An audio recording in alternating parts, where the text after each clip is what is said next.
ngantuk ya? Ngantuk. Oke, lanjut. Ngomongin DNA kalau secara biologi itu termasuk apa guys? DNA biologi. Secara kimia dia termasuk senyawa apa? Asam nuklear. Asam nuklear. Asam nuklear ini dia berupa apa? Kode genetik. Nanti kode genetik ini yang bakal menyusun asam apa? Pembentuk protein. Asam amino. Asam amino yang banyak tadi akan membentuk protein. Dan proteinnya dipakai buat pertama untuk enzim, untuk hormon, untuk apa lagi? Enzim, hormon, yang struktural sel. Struktural sel bisa membentuk membran, bisa membentuk organel dan teman-temannya. Udah paham dong sampai sini? Coba diulang Kiana. Dari DNA termasuk apa tadi Ibu bilang? DNA itu asam nuklear. Yaitu nantinya Berupa kode. Kode genetik ini sebagai apa? Cetakan atau blueprint. Blueprint buat asam amino. Nanti blueprint ini membawa pesan. Pesan ini akan menyusun asam amino untuk ngebentuk protein. Asam aminonya dapat dari mana kira-kira? Reisha, kalau asam nuklear kan udah ada di DNA kita nih, ya Bang? Asam aminonya dapat dari mana? Dari apa yang kita makan. Jadi asam amino yang kita makan nanti dibikin puzzle-puzzlenya berupa asam amino panjang yang akhirnya ngebentuk protein. Proteinnya bakal dapat dari bakal digunakan yang 3 ini. Udah paham belum sampai sini? Syauki, diulang Syauki. Iya, sama aminonya dapat dari kita makan. Lihat kok dia tuh baru tahu. Oh nggak kelihatan ada apa? Ya ditutupin kepalanya kiranya ayo. Apa? Coba. Dari DNA, guys DNA. DNA itu apa? Nah, coba diajarin dulu Bagus. Ajarin Syauki. Di foto kalau nggak kelihatan boleh pakai kacamata. Mafika boleh dong, kamu udah pakai kacamata, coba diulang Mafika. Iya, Ibu. Ayo apa Mafika? Ini apa Rene? Coba Rene.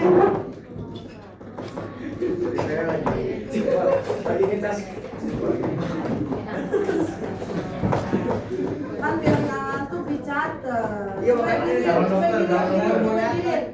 dokter. Dengerin Mafika. Shoki, dengerin Shoki. Asam nuklear itu sebuah kode genetik. Kode genetik itu membuat asam amino, yaitu Bukan ngebuat asam amino. aminonya dapat dari yang kita makan tadi. Buat menyusun. Iya, bukan membuat tapi menyusun rangkaian asam amino yang panjang untuk membentuk. Nah, proteinnya dipakai buat apa? Ya bisa buat memperbaiki sel, Struktur sel, buat enzim, sama buat hormon. Udah paham belum di sini? Jadi kalau misalnya di dalam tubuh kamu atau di dalam sel nggak ada DNA, berarti artinya apa yang terhambat? Pembentukan protein. Jadi dia selain menyimpan informasi genetik, dia juga support sistem untuk pembentukan protein. Mengerti? Dong ya, Gendis, udah paham belum Gendis? Jadi kayak di blueprint dulu, dicetak dulu, nanti yang bisa baca pesannya adalah si RNA untuk dapat menyusun puzzle-puzzle asam amino yang ada di tubuh kita sehingga ngebentuk protein. Maira udah paham belum Maira? Oke, jadi asam aminonya sudah tersedia ya, tinggal disusun-susun aja. Oke, berikutnya DNA kan berupa rantai yang panjang atau yang pendek, Rasyadina? Apa? Panjang. DNA itu rantainya panjang. Rene, dia single helix or double helix? Double helix, jadi panjang dan double helix. Double apa double? Double. Oke, double. Nah, coba gendis di double helix ini di halaman 59 ada ilmuwan yang nemuin DNA di kondisi yang double helix. Siapa? Duet tuh, si W sama si C. Iya, ngomongin apa ya coba? Siapa? Kita. Iya, kenapa kamu bilang si Watson sama si Crick? Mereka itu menemukan itu melalui indikasi X-ray dari DNA. Jadi dia akan penelitian meneliti di fraksi DNA, ternyata baru tahu kalau DNA bentuknya double helix, gitu ya. Itu buat si Watson and Crick. And then lanjut kalau RNA, Faras. Kalau RNA gimana rantainya? Pendek, terus single helix. Oke, single helix. Oke, lanjut. Berikutnya, DNA karena double helix, dia tersusun atas kayak fragmen-fragmen yang namanya nukleotida. Nah, nukleotida tersusun atas 3. Coba ibu mau nanya sama Wayan, nukleotida ada apa aja? Yang pertama, Oke, yang bulat ya, fosfat. Aleta, yang kedua apa lagi selain gugus fosfat? Ada gula. Apa? Gula. Gulanya gula apa? Gula 5 apa gula berapa? Gula pen? Nah, jangan ngomong gula doang soalnya, harus ada pentosanya. Yang ketiga, Maira, fosfat, gula pentosa, apa lagi Maira? Basa nitrogen. Nah, Bagas, ini udah ada nih basa nitrogen. Basa nitrogen tuh ada 2 jenis. Basa apa sama basa apa? Yang banyak P. Iya, betul. Ada P. Basa apa sama apa? 2P. Apa Aidin? Purin sama pirimidin. Oke, purin sama pirimidin. Coba Bagas, kalau purin itu yang mana di antara yang 4 ini? A sama G. Oke. A dan G. Kalau pirimidinnya? Ya itu T. T dan C, T-nya /U. Jadi kalau ditanya asam nukleat berupa kode genetik jumlahnya berapa? 4. Nggak ada banyak, cuma 4 kode genetiknya. Semua makhluk hidup, hewan, tumbuhan, manusia, kode genetiknya 4. Oke. Apa? Urasil. Saya ajar. Nama kimianya. T-nya timin. Bedanya apa? Kalau U adanya di mana? RNA. Kalau timin? Nah, karena azan kita berhenti cari tahu persamaannya. Kalau tadi berbedaan, ibu tanya persamaannya. Ayo, cari tahu. Hasil azannya selesai. Persamaan. Persamaan itu rasio. Bersamaan dalam satu.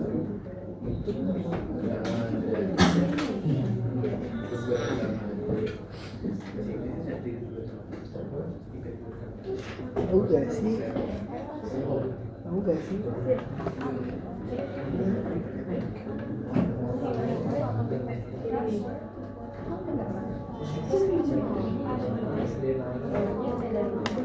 Aku juga ada gitu. Aku balas. Kasihan udah gitu.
Oke.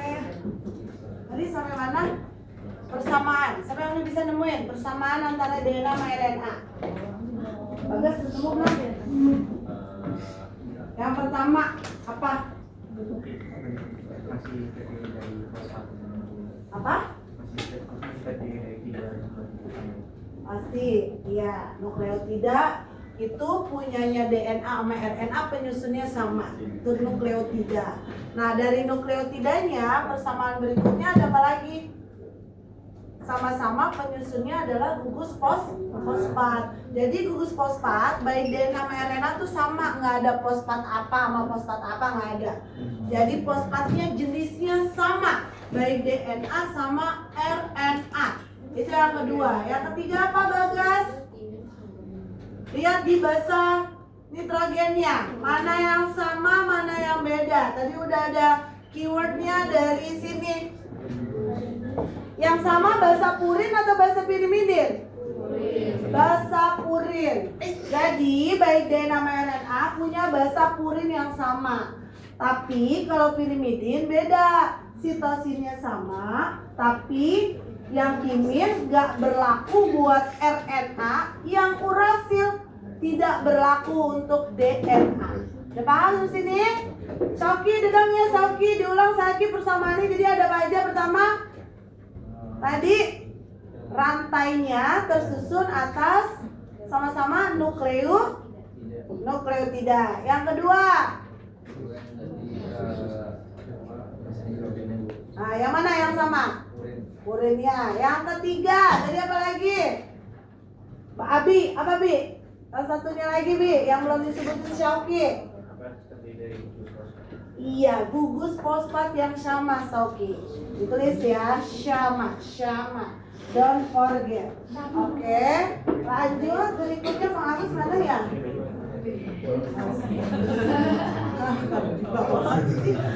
Sesuatu deh. Udah mati-matiin dua-duanya nggak bisa ya?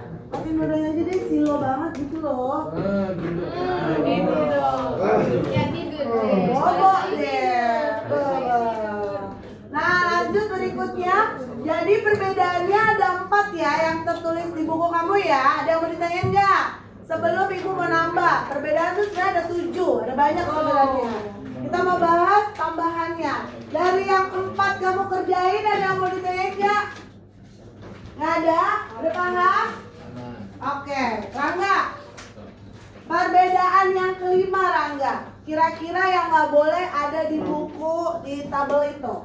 Perbedaan apa yang belum ada di tabel halaman 58? Ayo, fungsi udah ada, basa pirimidinnya udah ada.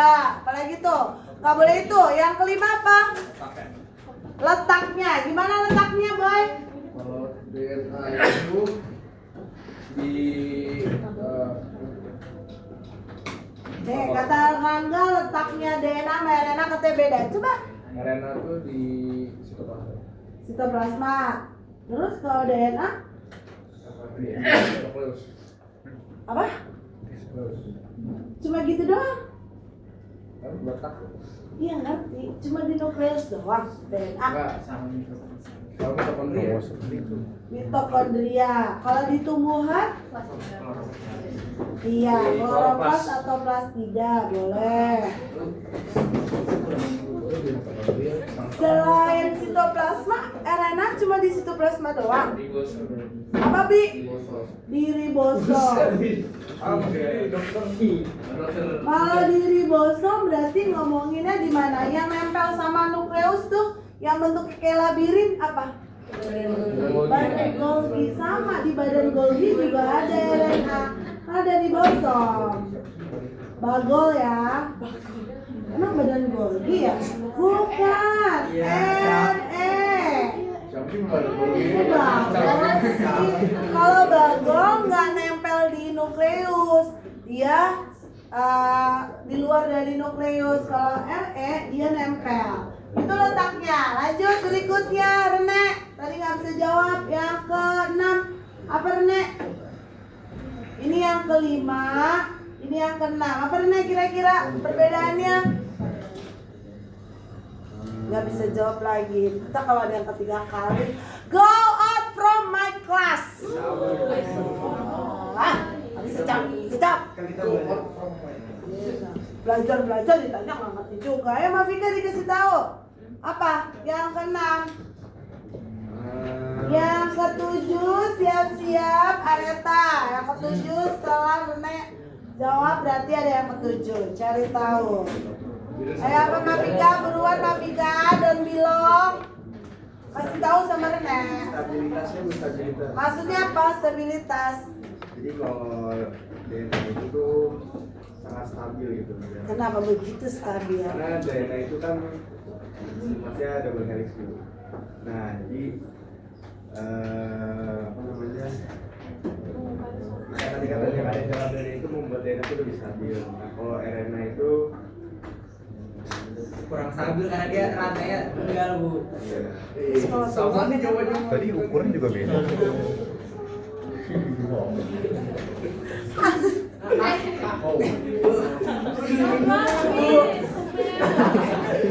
Dengerin dulu, Bu.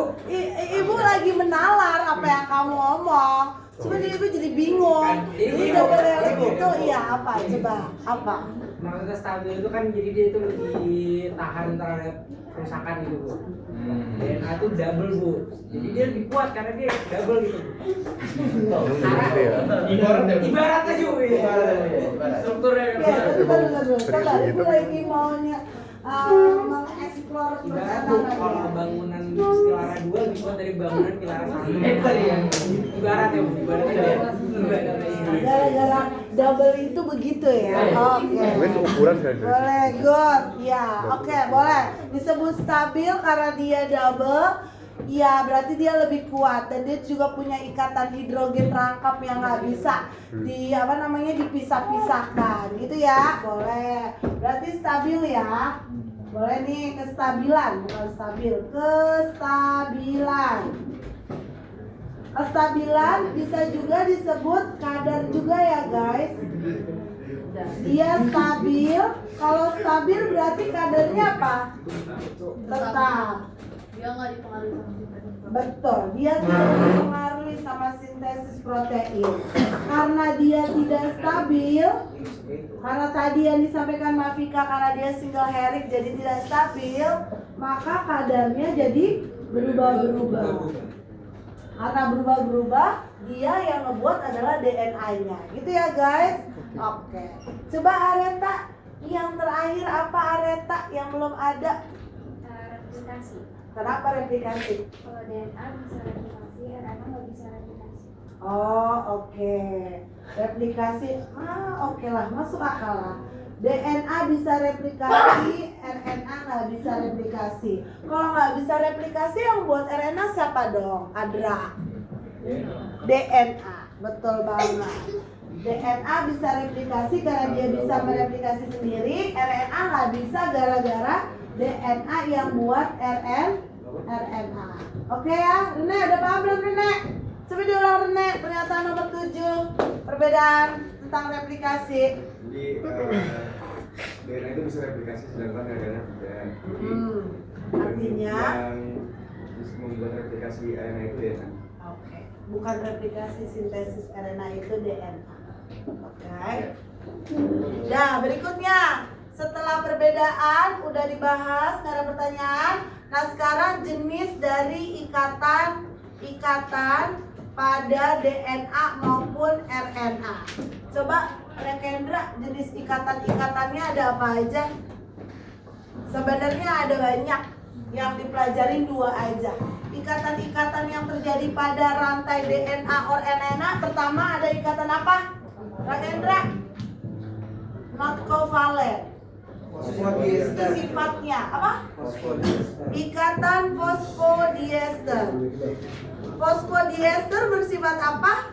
Kovalen apa non kovalen? Kovalen. Terus ikatan apa lagi? Paras? Gak tahu Ilham? Ini loh yang warna ungu ini nih. Ikatan apa? Hidrogen. Kalau hidrogen berarti girin kovalen apa non kovalen? Non kovalen. Ya valen. Via valen katanya, ya wes lah. Sakarepmu. Oke. Oke. Kalau ikatan fosfodiester, Amira, kenapa namanya fosfodiester? Dia mengikat antara apa sama apa? Pakai logika dari bahasa fosfodiesternya. Mengikat gugus P sama gula. Sama gula. Berarti ini yang ini ya. Nih, fosfodiester. Mengikat gugus fosfat sama gulanya. Itu fosfodiester. Kalau hidrogen, Reisa, ini fosfat sama gula. Kalau yang hidrogen tadi A itu basa purin atau basa pirimidin? Purin. Kalau T, nah berarti ikatan hidrogen mengikat apa? Basa purin sama basa pirimidin. Coba Rene, biar nggak ngantuk Rene sama Syauki. Ikatan mana yang nggak ada di RNA tapi ada di DNA? Tadi udah Ibu singgung. Ayo, dari 2 ikatan ini mana yang ada di DNA tapi nggak ada di RNA? Kelihatan banget. Kalau kamu nggak ngapal ya iso iki jawab apa? Wah, cakep. Betul banget. Ikatan hidrogen di RNA itu nggak ada. Kenapa? Kenapa coba? Jangan tebak-tebak mau manggis. Karena nggak ada bahasanya. Oh karena Bukan, nggak ada bahasa. Kalau nggak ada bahasa yang bukan namanya bukan nukleotida. karena bahasanya beda. Aduh. Mengandung perut bumi ini. Ayo coba ini, apa Din? Gampang loh, sangat easy. Ayo Aidin bisa. RNA nggak punya ikatan hidrogen, DNA punya. Ya iya itu doang. Oh, karena RNA single helix, yang ini doang. Karena dia double, jadi harus diikat antara rantai satu mereka itu doang. Itu namanya nggak ngapal loh Mika. Ya, oke coba diulang. Rene, jadi ikatan hidrogen mengikat apa? Jadi kata hidrogen. Kok jadi itu kan? Kamu mau ngomongin apa? Mengikat antara aku sama dia.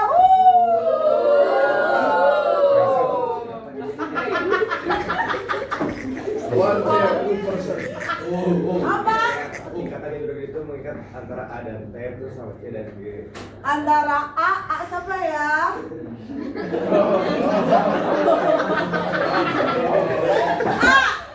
A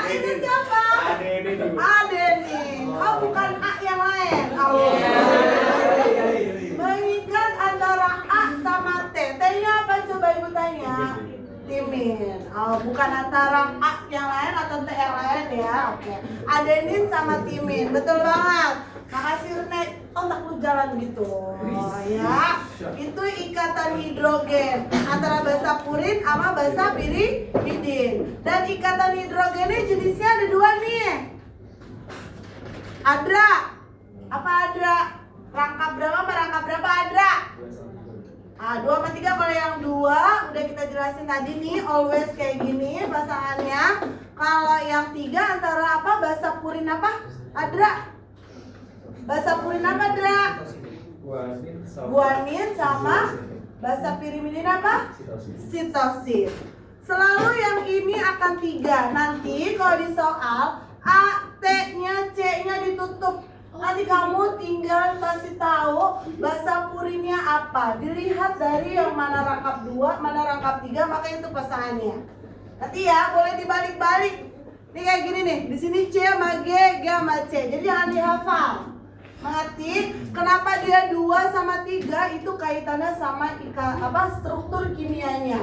Ibu gak akan nanya struktur kimianya, yang nanya adalah Pak Taufik. Tapi yang kamu ingat, kalau A diikat sama hidrogen rangkap 2, kalau itu menghafal. Tapi kalau kamu nggak pengen menghafal, kamu bedah struktur A apa sehingga ketemu sama T, makanya dia jadi rangkap 2.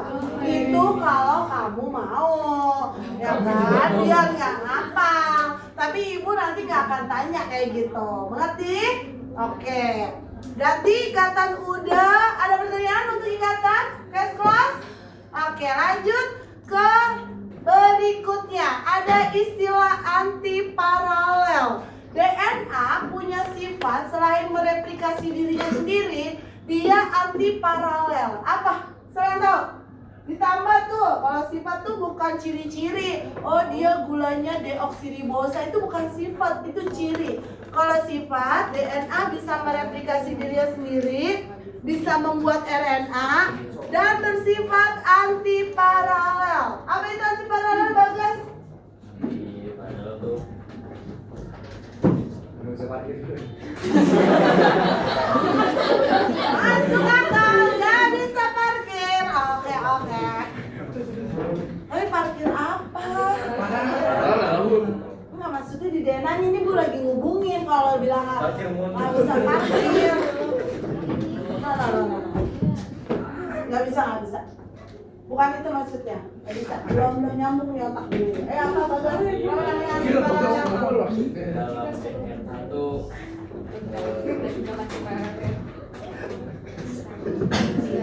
Baca dulu lah. Kalian bisa? Rangga bisa nggak? Oh, Aleta. Oke, Aleta.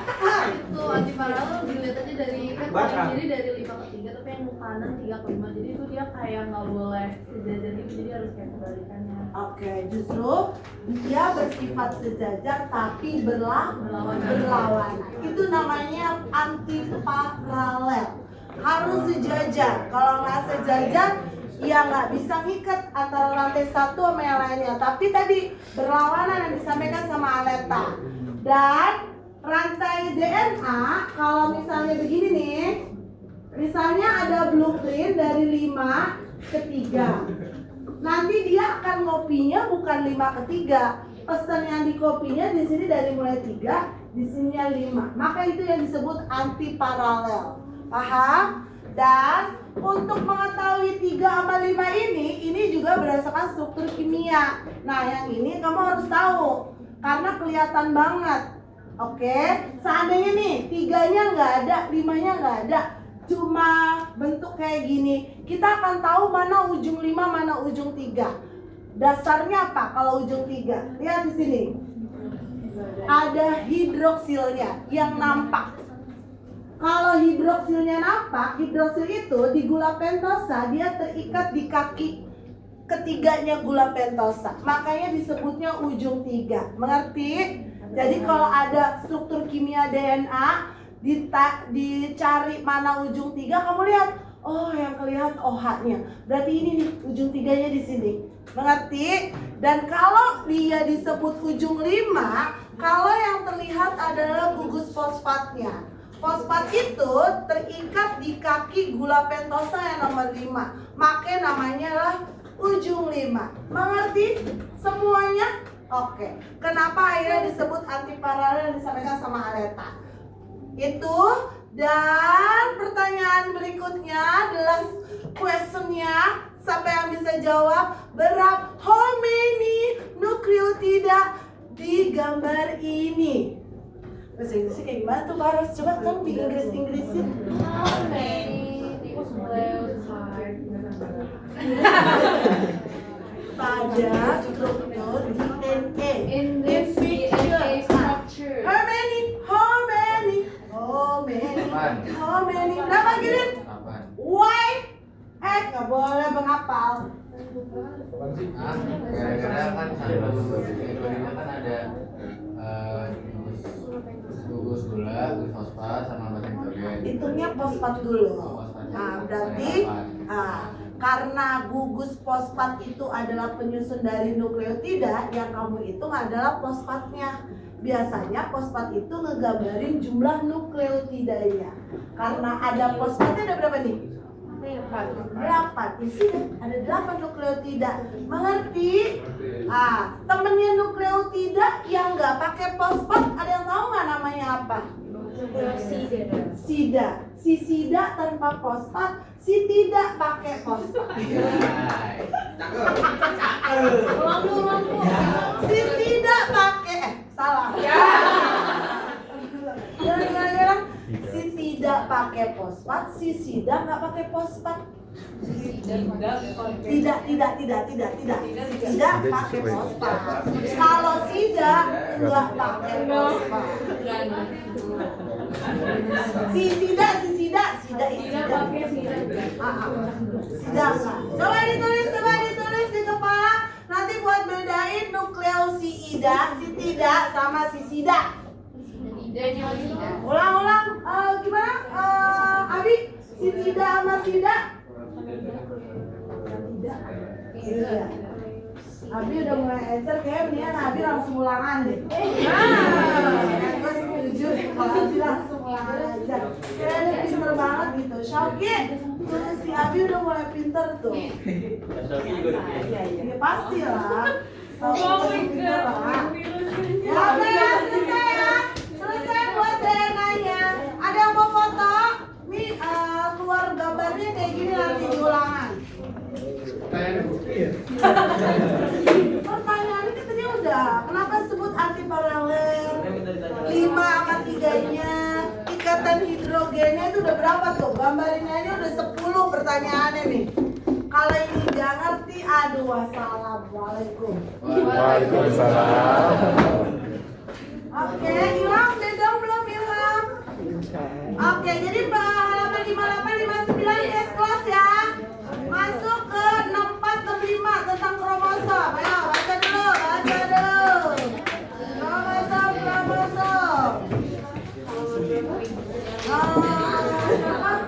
Kromosom. Udah dipoto belum? Kalau belum dipoto, ibu mau hapus nih. Bagas, hapus Bagas. Bagas. Ayo, apa? Bagas, Pati. Hapus nih. Kamu tinggi, jadinya bermanfaat. Gua lawan selanjutnya. Penghapusnya di mana? Ini. Oh ya. Ini jadi foto belum? Udah. Kita ngomongin kromosom guys, boleh dong bantu itu apa? Atau ada yang nanya tentang kromosom yang nggak tahu apa? Kalau yang udah tahu ya udahlah. Aidin mau nanya apa tentang kromosom Aidin? Yang belum paham Aidin? Oke. Yuk baca dulu. Daerah sini satu pertanyaan tentang kromosom yang nggak ngerti aja. Sini satu pertanyaan. Karena sini banyak boleh 2 pertanyaan. Oh iya. Ya. Nah, semangat Ilham. Tapi ini Sudah berbakat gitu deh. mau nyamuk.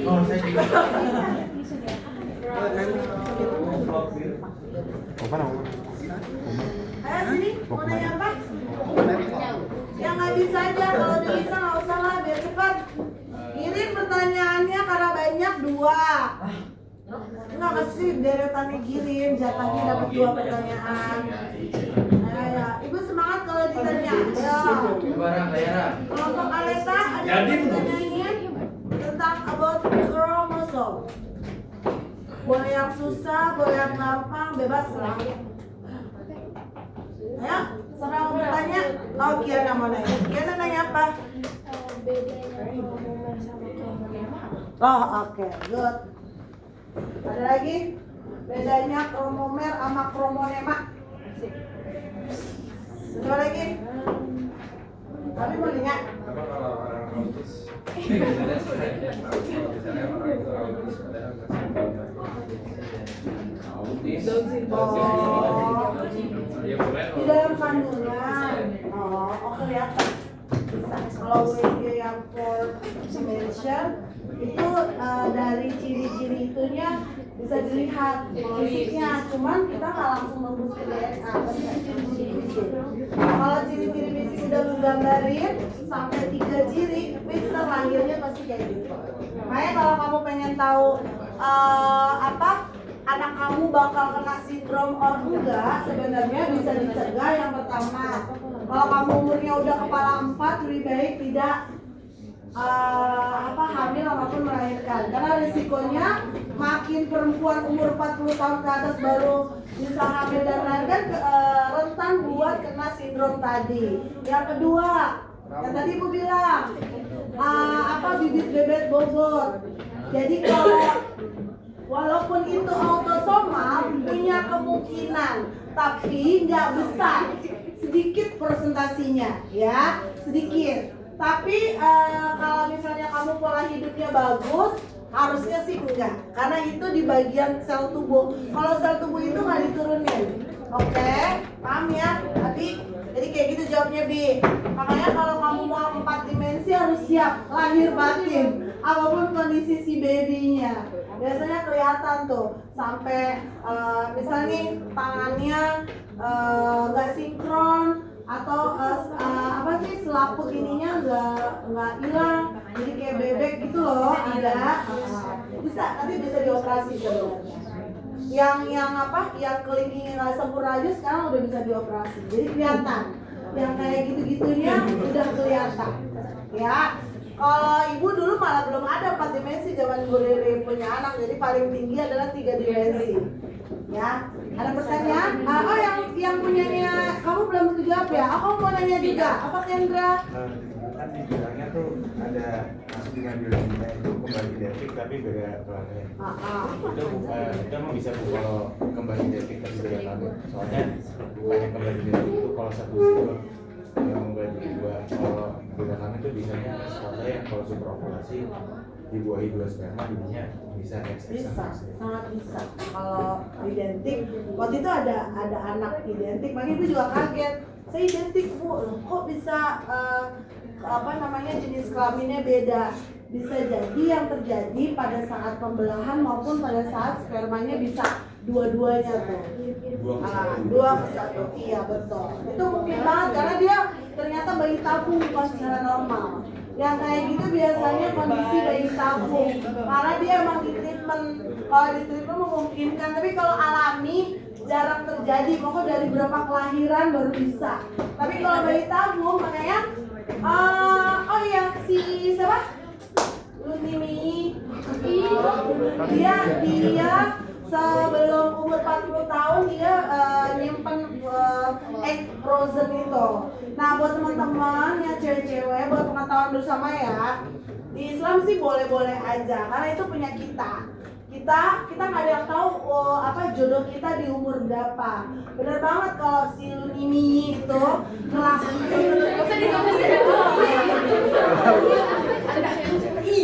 dia melakukan itu berarti dia udah belajar biologi, udah ke depan dia paham banget. Karena tadi kalau di umur 40 dengan telur yang tersisa itu rentan sindromnya lebih tinggi. Tapi kalau di umur produktif dia udah simpan, kemungkinan untuk jadi kena sindromnya agak sedikit kurang. Ngerti ya? Jadi kalau kamu mau sekarang misalnya nih, aduh gue belum ketemu jodoh, Padahal bagus sel telur itu di umur perempuan 25 sampai 35. Itu masa golden periodnya cewek dapat ngasilin sel telur yang cakep banget. Istilah kata berkualitas kalau kita normal. Tapi di atas 35, X-nya itu banyak biasnya. Ya, jadi ibu waktu itu deg-degan umur 38, ibu 37. Itu anak 6 bulan ini umur 37, ibu sangat deg-degan banget. Makanya pas umur 38, dok, udah skip saya bendera putih, saya nggak mau hamil lagi. Saya nggak mau anak saya bla bla bla bla bla. Kok ibu tahu sih? Ya udahlah dok, pas udah ditanya. Akhirnya sama dokternya ibu tubektomi karena ibu udah bilang ini resikonya besar karena di terakhir ibu lahiran umur 38 tahun. Habis ibu udah tutup tubektomi, alhamdulillah udah hampir 10 tahun ibu belum hamil lagi. Jadi artinya buat besok nih, buat pembelajaran aja, pengetahuan buat kamu semua.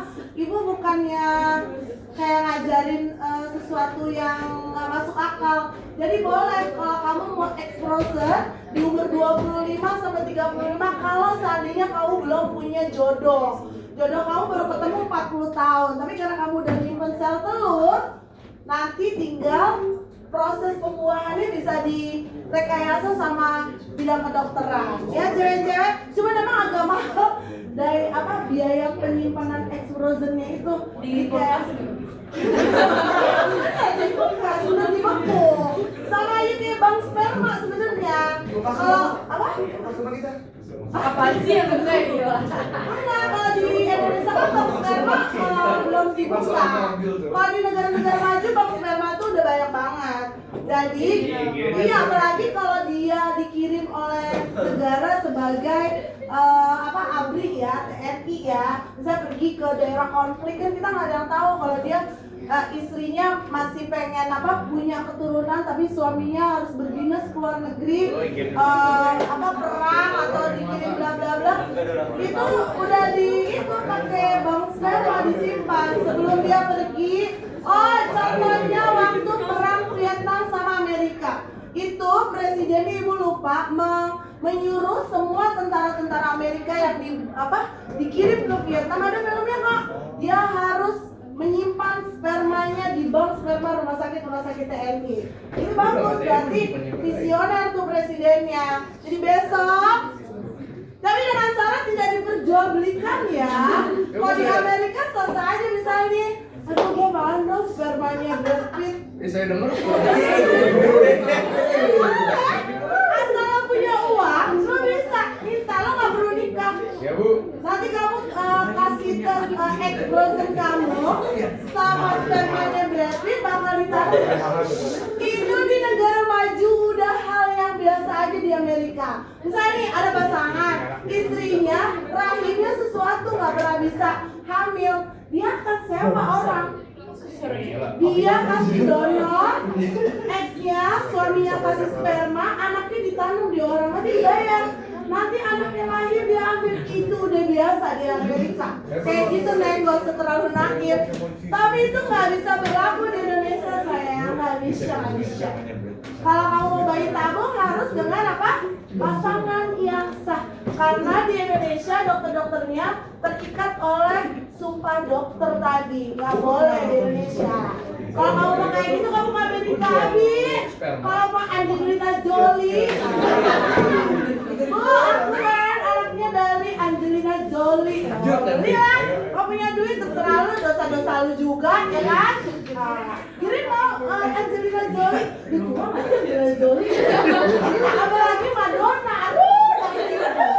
Ya Allah, zaman dulu itu fans berat ibu sama Madonna, keren banget. Performan lagunya nggak ada lagi cewek-cewek. Sekarang Britney Spears aja. Ini Madonna gitu kan coba dulu. Oke, itu buat pengetahuan ya guys. Sampai sini yang punya niat ex-frozen. Iya. Mira punya telur. Oh my god.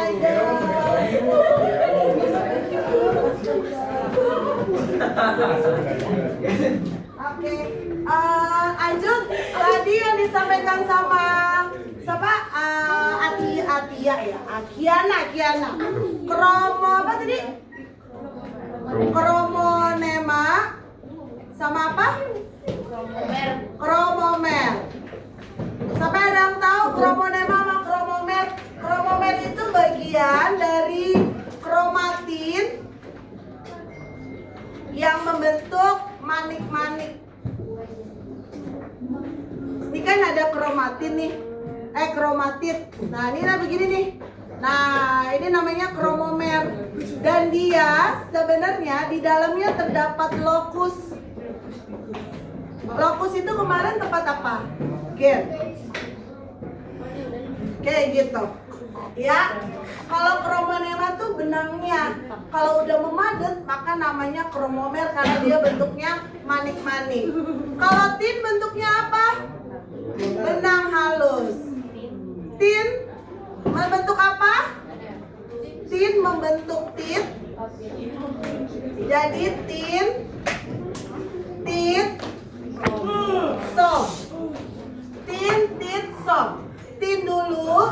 Ini kalau lagi normal selnya, maksudnya tidak pembelahan.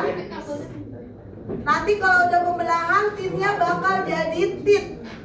Dan yang disebut kromatid saudara atau namanya apa? Sister. Jadi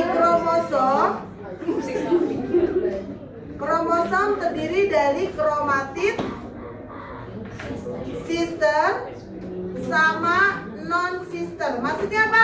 Yang tahu nggak? Kalau sister begini, kalau kromatid sister tuh gini doang, satu gitu doang. Ya, gitu. Iya, betul. Kalau sister berarti harus 2, 4. Ya, oke. Terima kasih. Assalamualaikum